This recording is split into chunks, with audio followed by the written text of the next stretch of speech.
BJP నేత భానుప్రకాష్ మీడియాతో మాట్లాడుతున్నారు. ఆ లైవ్ చూద్దాం. అబద్ధాలు ఆయన అంటాడు ఇంకో కూటమి గెలిచింది అని. ఏంది అంబటి గారు మీరు మాట్లాడేది?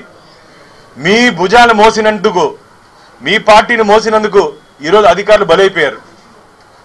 మీ మాటలు నమ్మి, మీ మాయ మాటలు నమ్మి ఈరోజు అధికారులు బలైపోయారు. వారి సర్వీస్ రికార్డులో కూడా ఒక black spot and black mark అది. ఈరోజు మళ్ళా దాన్ని మాకు ప్రతిపక్షాలకు మసిపుస్తారు.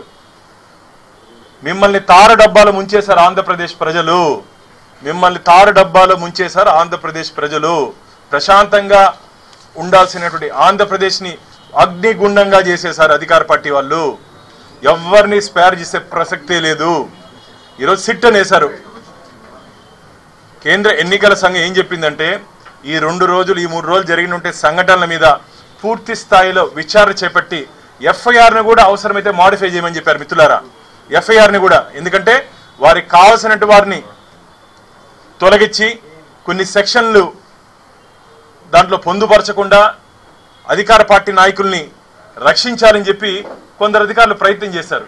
అందుకని కేంద్ర ఎన్నికల సంఘం అవసరమైతే పూర్తి స్థాయిలో నివేదిక తయారు చేసి 2 రోజుల లోపల సబ్మిట్ చేయమన్నారు. సిట్ని 2 రోజుల లోపల.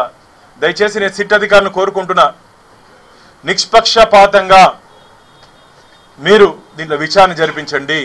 మొత్తం సీసీటీవీ ఫుటేజెస్, అలాగే అక్కడ సంబంధించి విజువల్స్ అన్నింటినీ పొందుపరిచి ఏ ఒక్కరిని కూడా వదలొద్దండి. ఏ ఒక్కరిని కూడా వదలొద్దండి. ప్రజాస్వామ్యంలో ప్రజల పట్ల ఇంత కిరాతంగా వివరించినటువంటి ఈ రౌడీ ముఖాల్ని ఒక్కరిని కూడా స్పేర్ చేయొద్దండి. అందరి మీద కేసులు పెట్టి భవిష్యత్తులో ఎన్నికలలో రౌడిజం చేయాలంటే ఒక భయం రావాలి, ఒక వణుకు రావాలి. అయ్యా జగన్మోహన్ రెడ్డి గారు, ఒక్కసారి యూపీకి వెళ్ళండి అయ్యా. మీరు లండన్కి వెళ్ళారు. ఈ 10 రోజులు యూపీకి కానీ వెళ్ళుంటే లా అండ్ ఆర్డర్ని ఏ విధంగా మెయింటైన్ చేయాలి, శాంతి భద్రతని ఏ విధంగా పరిరక్షించాలో ఒక్కసారి మా యోగి ఆదిత్యనాథ్ దగ్గరికి వెళ్ళి నేర్చుకోండి. మొత్తం దాదాపు 11,300 మంది రౌడీలు బెయిల్ రద్దు చేసుకుని జైలుకి వెళ్ళారు. యూపీలో, ఉత్తరప్రదేశ్లో.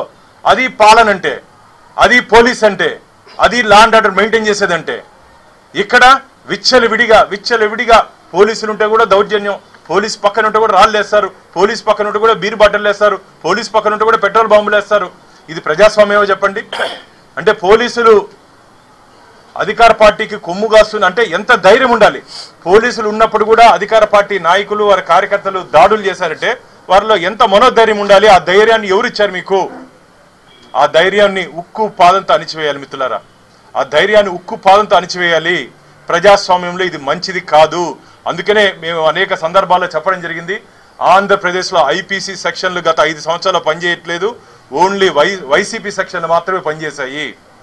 ఇది మంచిది కాదు ప్రజాస్వామ్యంలో.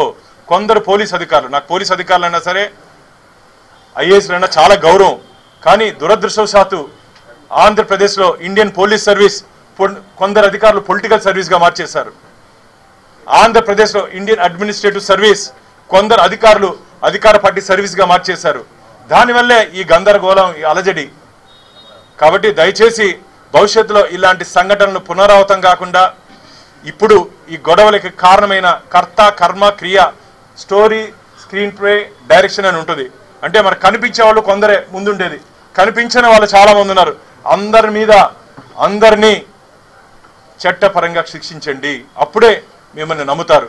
కాబట్టి భారతీయ జనతా పార్టీ డిమాండ్ చేస్తూ ఉంది, ప్రజాస్వామ్యాన్ని కాపాడే దిశగా ఇప్పటికైనా సరే ఆంధ్రప్రదేశ్ ప్రభుత్వం వ్యవహరించాలి. దీంట్లో అధికార పార్టీ నాయకుల ఆగడాలు మితిమీరిపోయాయి. కాబట్టి ప్రజలు ఏ విధంగా ఆ రోజు ఎమ్మెల్యేని ఒక